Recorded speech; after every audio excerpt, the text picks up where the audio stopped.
All right. Good morning, everyone. We are talking to Mr. Trevor Manuel today. And as always on Aspiration Inspiration, we aspire to inspire before we expire. And for today, we with a particular view with Mandela Day coming up on July 18th. And, Mr. Manuel being a prominent figure in society for us and also hailing from Kensington and, rising to the top in in South Africa, in the world, in fact, as a politician, as a businessman, as a business leader. I just thought we should, have a message from Mr. Manuel today, just to inspire us for the day to come, Mandela Day to come. Mr. Manuel, thank you so much for your time and for joining me this morning. Thank you very much, Jason. And may I express appreciation for the work that you continue to do and for the leader that you are. I think that across communities, young people need role models. They need role models who are like them and active. And I always say about myself, if there's one contribution I can make to society is to encourage the Jason Georges to become. And to see myself as having had opportunity, explaining that, but it's about empowering people like yourself, because I think that's how change happens. Change happens because there are people who can relate to people who are like themselves, which was one of the challenges we had growing up, because on the one hand, the group areas act trapped everybody, right? One of the things that happened post 94 is many of the leaders who were available in communities during the years of apartheid because of Group Areas Act, as they perhaps got better jobs and stuff, tended to move out of townships, leaving all of that area. And so frequently the role models to young people are gangsters and drug dealers. And we've got to be able to counter that, which is why my admiration for you and who you are is as strong as it is. Thank you, Mr. Manuel. I appreciate that, and I mean it puts things in perspective for me, because we often look at those people who've moved out of our community as though they abandoned the communities, but we actually don't understand the histories behind, people being entrapped in these communities and are actually, moving out and still making change in these communities. And I mean, you are also one of those people, being the founding patron of the Mitchell's Plain Bursary and Role Model Trust. And talk to us a bit about that, Mr. Manuel, and also, us coming out of Youth Month now. What is the bursary about? How did you come about finding this bursary, and what are its aims and its goals in our society? Okay, let me start off by talking about my association with Mitchell's Plain. As you pointed out, I grew up in Kensington, and it was stable. The house I was born in is the house that my mother left when she went to hospital and then passed away. So we were very much a part of that community. Politically, I moved out for a whole host of reasons. One of which was that when I was banned, I needed a larger area, and the Wynberg Magisterial District was bigger than the Cape Town Magisterial District, because Wynberg at that point included Mitchell's Plain and so on. So I could get around. I could get around and not be confined with my banning order to a localized community. But from the time of the establishment of Mitchell's Plain, I was involved in civic activity. And if you understand the history of Mitchell's Plain, you know that many people moved to Mitchell's Plain because of the prospect of better family life than in other townships. So many of the people I'd worked with in Mitchell's Plain in the beginning lived in Elsie's River frequently in backyards and so on. People had been living in areas like Hanover Park, Mannenberg, and so on. And the idea that they could purchase houses and everything about Mitchell's Plain looked good. The roads were good and solid and wide, and there were going to be new schools and so on. And so many families moved from where they'd been living to Mitchell's Plain because of the prospect of better life. And if you look at those first houses that were built in Mitchell's Plain in areas like West Region Woodlands, and later there were some other areas that were like Colorado and so on. And then, but as those areas developed, more and more people were attracted to move there because of the idea of stability. But there were also issues because people now encountered that the travel costs were much higher. The mortgage repayments were much higher, and so the same wage didn't stretch as far. And so very early in the process,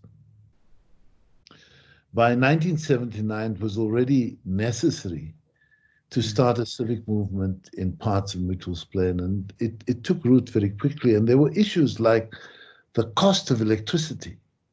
So one of the first big campaigns in Mitchell's Plain was actually called an Electricity Petition Commission. And I was part of that group. Just like as people moved into Mitchell's Plain, they built the hospital for mentally disturbed people long before they built the Mitchell's Plain Hospital.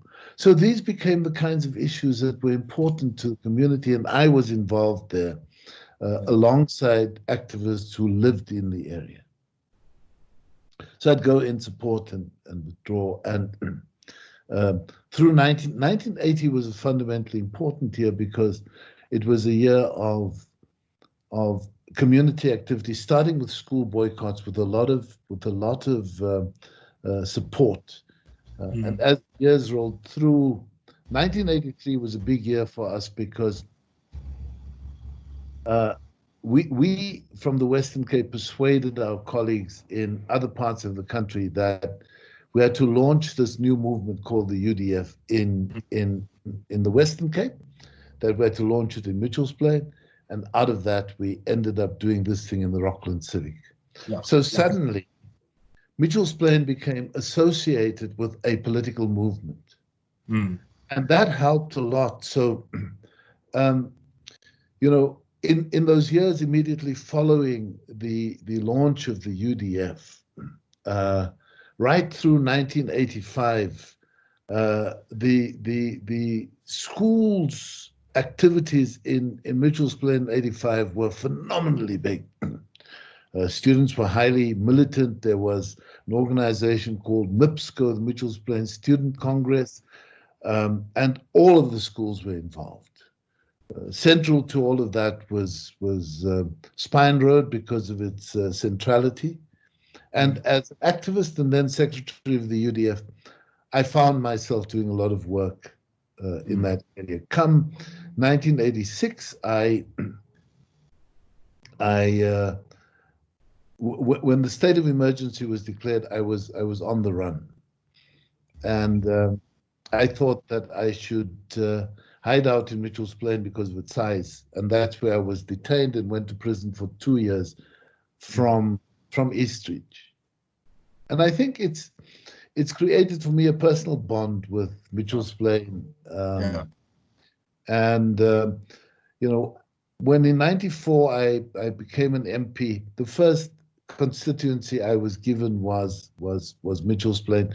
Then I was taken away again and sent to the Northern Cape, and I was glad that in my last term I came back to Mitchell's. And the question for us was, how do you make the biggest change in Mitchell's Plain? And didn't take a lot of work, a lot of thought, a lot of analysis to understand that education in Mitchell's Plain is always going to be the biggest lever for change. It'll put us in touch with young people. It'll help cement relations with families. It'll begin to give opportunity for young people. So from 2009, I came back to Mitchell's Plain happily as an MP said there. Now, it was a curious situation because I of course, was an ANC member of parliament in an area that voted not for the ANC. Yeah. I thought we would be able to demonstrate to people that bigger than how they voted, we would work in the interest of the community on a continuous basis. So in April 2010, we convened an education forum attended by about 800 people at your old school, Glendale. Linda. And it then created the basis for a lot of work. Part of what we were able to do in that year was, it was the World Cup year. We were able to have an inter-schools tournament and then persuade countries to give football kit. But it brought students together, right? And the question that we then raised as well was, and happened to be on the 16th of June of 2010, what can we do to improve on opportunities for young people?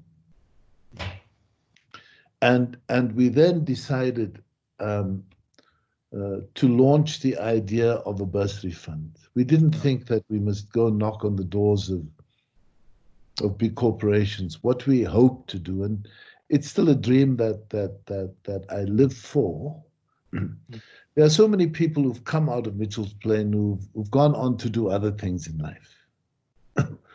And if you look at a number of professions, you will find people who in their CVs would reflect the different schools in Mitchell's Plain. They grew up in Mitchell's Plain. They went to schools there. They went out to university frequently as young professionals moved out of the area. But their bonds are with Mitchell's Plain. And our dream remains that we would be able to tap into that category of people and get them to make small and ongoing contributions so that we can reinvest that money in the lives of young people.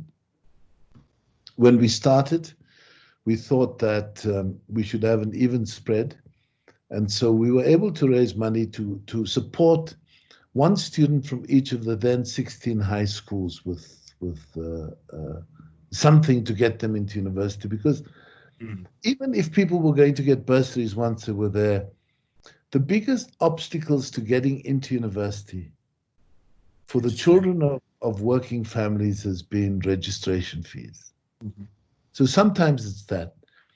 Sometimes it's understanding that whilst our university system doesn't function very well, and I know that you were in res at UCT, for instance, and many of your fellow students at UCT and certainly in res would have come from other provinces.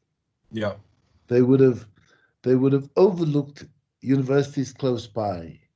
And I think the university system as it presents is one that ought to speak to a bit of geography apart from course content. So if you want to study some of the engineering, then of course UCT presents in a particular way.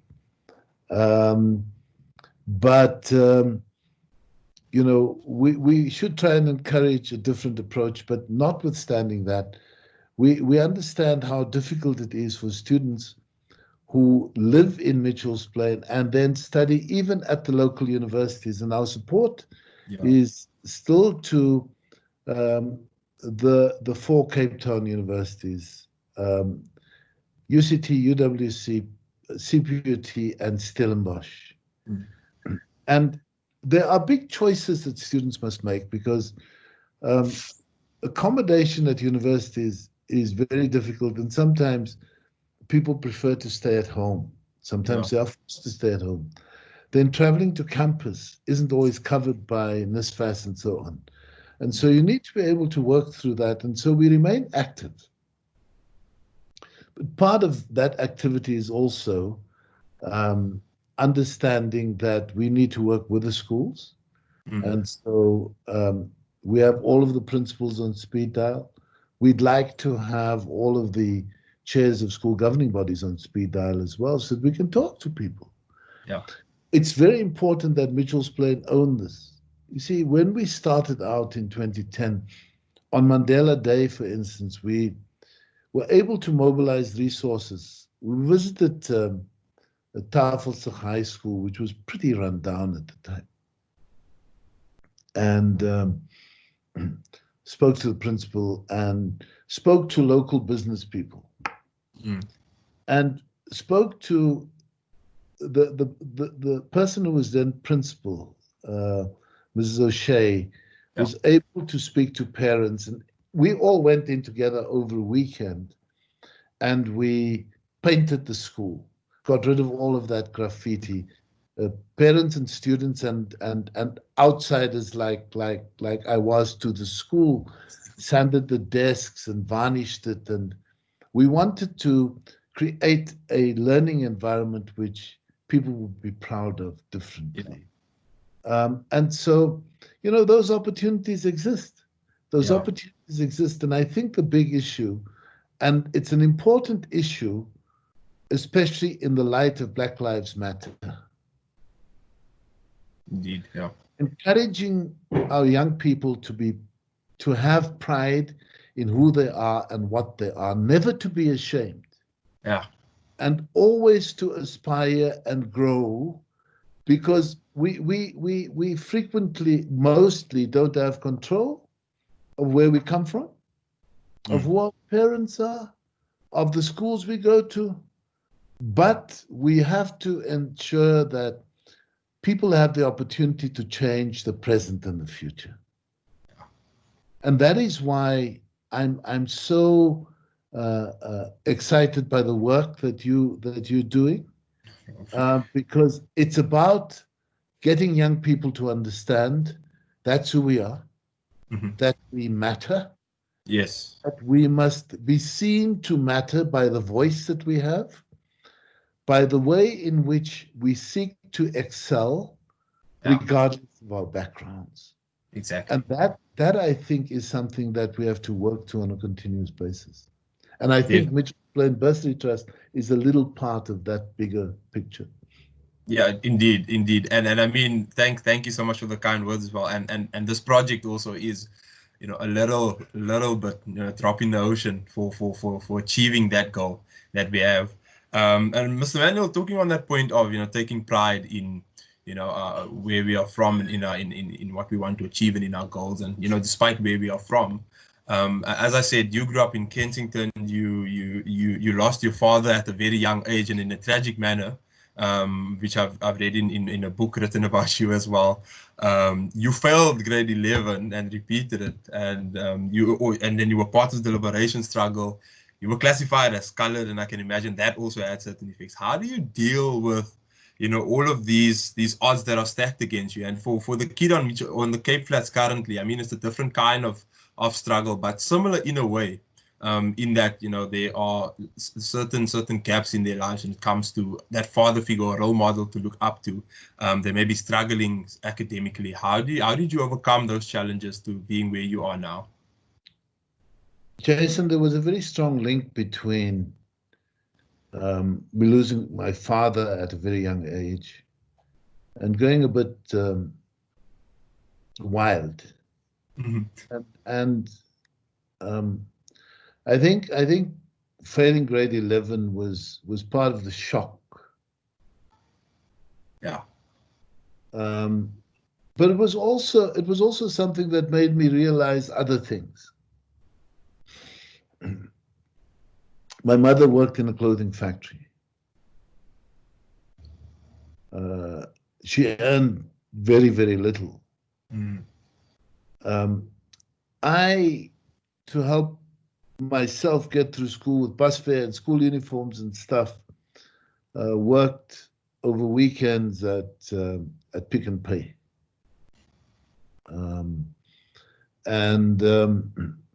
But I understood that my mother's role and her sacrifice was fundamentally important.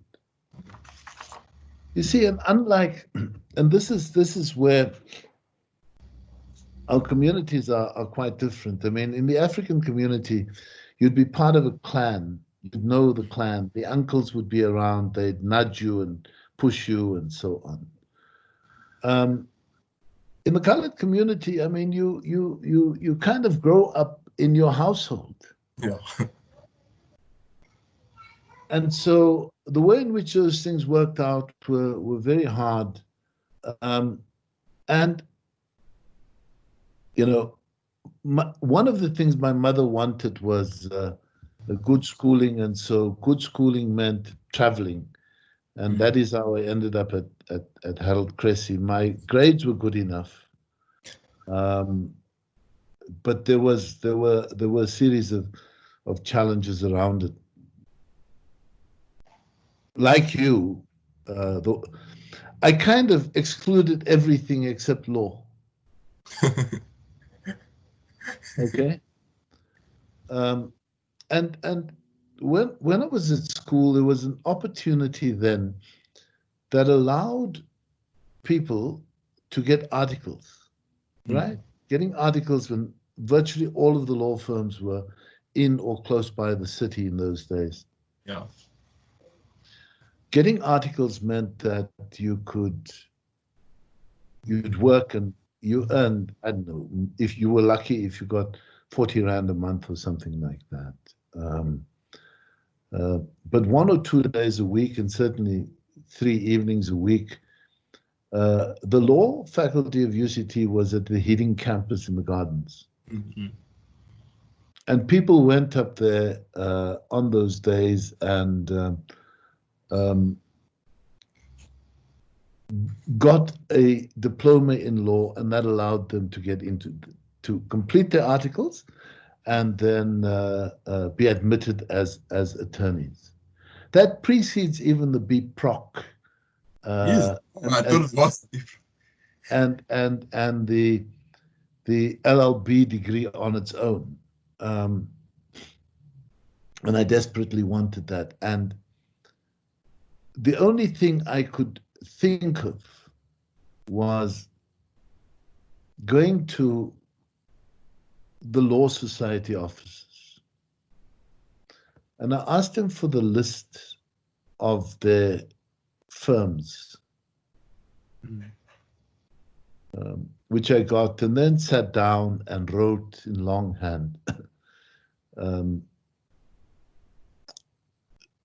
a request to be considered for this form of articles.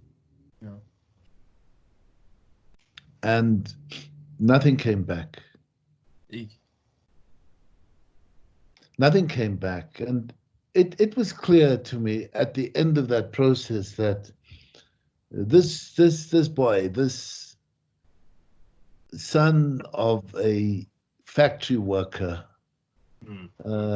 would not make it through the normal routes. Yeah. Because knowing what I know now, I mean, those letters would have come in received by somebody and just, you know, thrown into the rubbish. And, yeah.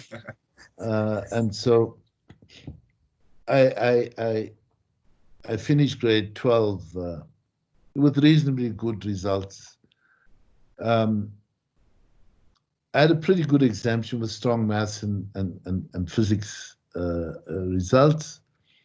But it was clear, my mother was pretty clear that not only could she not afford to send me to university, bursaries weren't what they were or what they've become. I needed to contribute to the household as well. So then, you know, what do?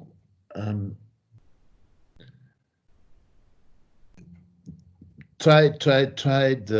Nothing came of my requests. I didn't know big people. My mother said to me, look, I'll speak to the manager and perhaps he can give you a job in the factory. And that was where life started post-school. I worked in a clothing factory. But I understood that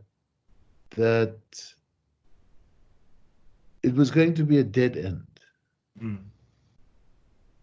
You know, I'd work with these guys, and at lunchtime they'd go out and drink. Yeah. In the evening they'd get together and drink. And I looked at this and said, that's not going to be my life. Mm. I saw a little ad in the paper. It was a firm called Murray and Stewart. They later became Murray and Roberts. They were looking for civil engineering technicians.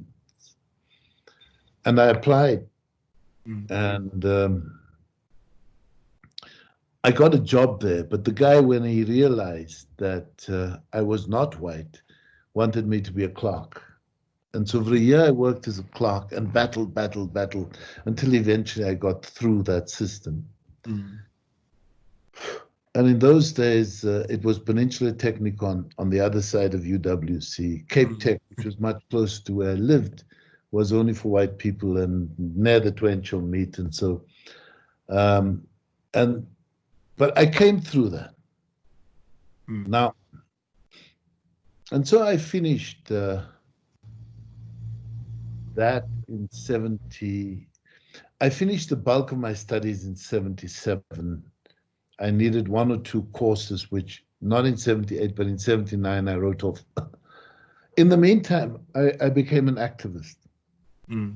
Now, you see, when I was at high school, I became aware of the fact that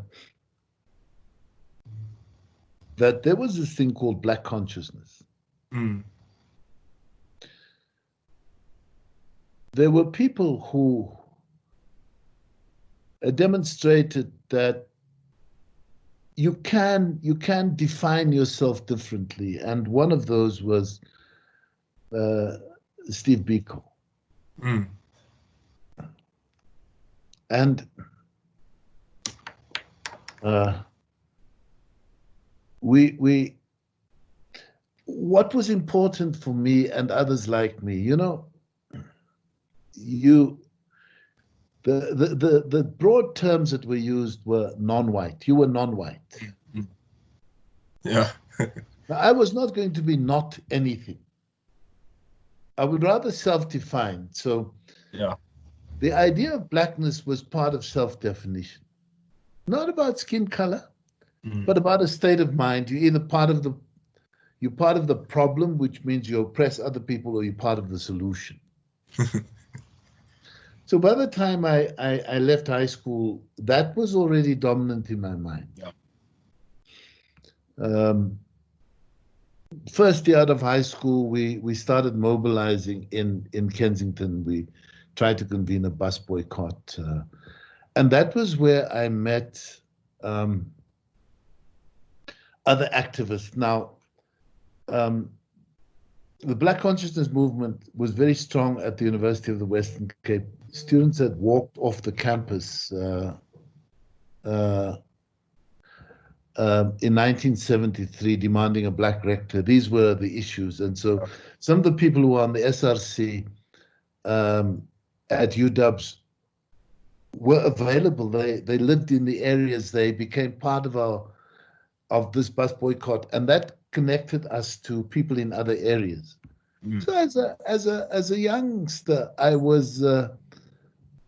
had a speaking engagement at the age of 18 in Elsie's River, for instance, and then in Heideveld. And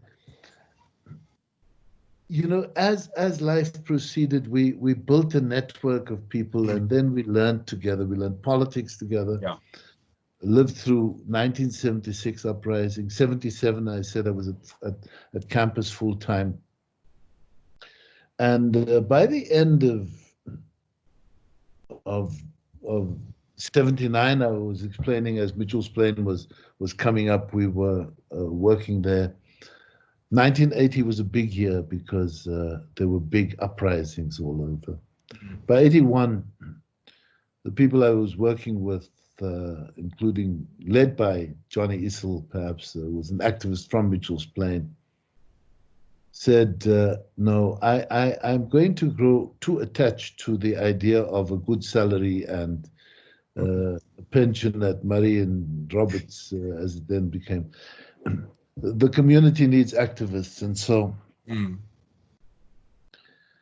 I had to go to my mother and say, look, I'm going to give up all of these things and become an activist. She didn't like the idea. Yeah. But you know, the way in which my own comrades dealt with this was, there was somebody who said, look, I'll give you something to give your mother every month. I had a car. Put some petrol in your car every month, a bit of this, a bit of that. And so people helped me get through. And so it was that enabled me to be an activist through the 80s, you know. There were always people around you who looked out for you, who covered you, and you also learned. I mean, people I grew up with, you know, I was detained. And there were people I grew up with who on a Friday would have bought some groceries that they take to my mother. That's so amazing, yeah. That's a sense of community. And Jason, when I look back on all of those things, the question that I have to ask myself today is, how can we do more to give opportunity to young people coming through the system? Yes. I mean, just on that, because I mean the struggle now is different, you know, but yet the principles of assisting and guiding and, you know, being there to assist other people to get through the system and through the struggle remains the same. The principle remains the same, and it's amazing that you had these people in your life and now being that person for other people. And I mean, it's certainly one of my aspirations is to also, because I had people like that. I had people like you and the bursary that guided me through where I am now, and I most certainly would love to pay it forward one day in that capacity. But thank you for sharing. It's a lot of stuff I didn't know about you, Mr. Manuel. Thank you for sharing that. Most certainly, you know, out of the stuff that I've read and you now sharing it personally, it puts things in perspective for me, and it helps me understand you much better as a person. I mean, I see you often at our gatherings and we often interact, but this definitely puts things in perspective. But then Jason, I think that there are a couple of things, right? I want to leave this. It's very important to ensure young people do the right thing. And so having that issue which people describe as a moral compass, which our parents try and give us. And amongst them would be honesty. You know, I could never contemplate being dishonest. You know, the thought would not cross my mind, but the issue in my head would be, how do you describe this to your mother? You've acquired all these things. How do you describe it? Because you clearly haven't worked for it. That for me is a fundamentally important issue. Yeah. Or the fact that you can operate without an ethical basis. So that you are incapable of distinguishing right from wrong. And I think that becomes very important with young people. And I've never been, and I still am not a goody two-shoes. But the ability to distinguish right from wrong is a fundamentally important issue. So for me, that's important. The other issue is acquiring the skill to be able to stick your neck out. Not just for yourself, but for other people.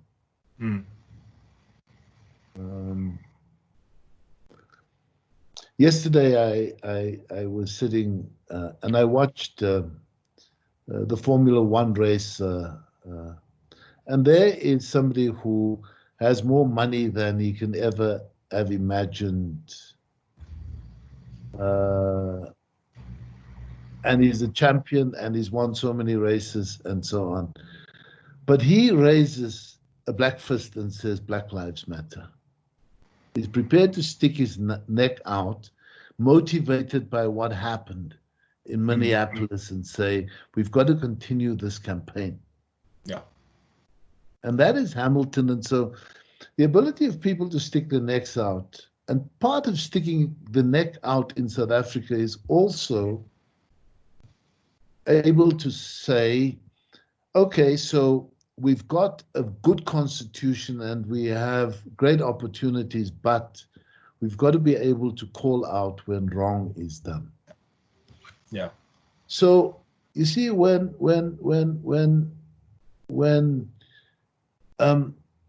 people in South Africa lose their lives to police or defense force action,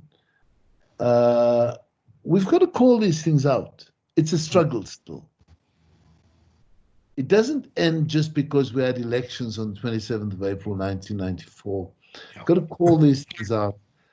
Part of my issue in the present, living under a lockdown caused by COVID and having lost my mother to COVID, I think it's very important that we always try and ensure people do the right thing, and that the measures imposed by the state are appropriate to the circumstance.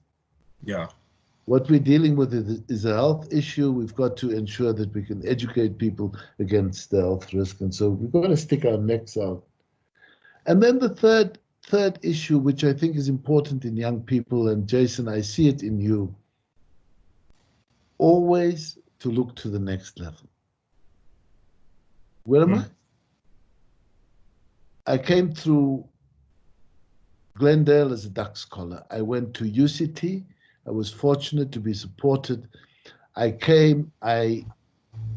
found myself in Smuts Hall. Smuts had a tradition of being the kind of rich boys club.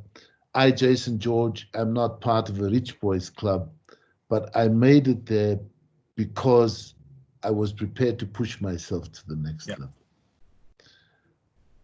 Many of my fellow students of my year across all universities in South Africa studying law would have battled to get articles. I was fortunate. I now am a second-year candidate attorney. I've got to push myself to the next level. Yeah. I've got to be there, and other people must see that things are possible. And sometimes it helps. Just a tiny bit of recognition. Somebody that just gives you a little leg up helps you. Yeah. And so, those kinds of issues are very important. And I just hope that through your endeavors, we can encourage young people to be conscious of those kinds of things, to listen, to see, and to use their senses so that we can advance. But we're still very short as a country. We still carry on as though we're preparing people for an old order economy without the requisite skills. But you can't eat your seed corn. As a people, we've got to make that investment in the future generations, and that is why I come back to the importance of education. Yeah. Thank you so much, Mr. Manuel. Thank you very much for your time today. Very much, Jason. I appreciate it, and I've been so inspired by this conversation with you this morning, and I just thank you so much for spending the time with me and for sharing those points with me this morning and with us on Aspiration Inspiration. Thank you very much, Aspiration Inspiration, and all strength to your efforts. Thank you very much, Mr. Manuel. I appreciate it. Cheers. Okay. Cheers. Thank you.